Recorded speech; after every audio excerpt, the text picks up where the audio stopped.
У русских есть своя национальная идея, она на самом деле очень близка ряду других народов населяющих, я ее формулирую очень похоже. Говорит Александр, украсть и перекрасить. Что?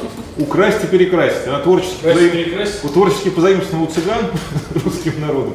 Но русский народ этим и отличается, тем, что он очень восприимчив ко всяким измам, он их захватывает вот от соседей, переваривает по-своему, да, и выдает наружу. То же самое касалось вот истории с тем, как марксизм трансформировался в России.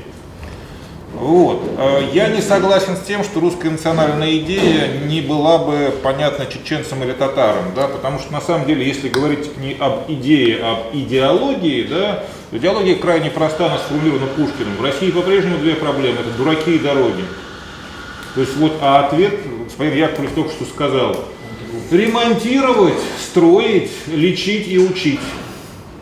Вот именно такова идея должна быть русских националистов, а вовсе не беготня за торговцами по кавказской национальности на Канавинском рынке с целью обучения их игры в русскую лапту и городки.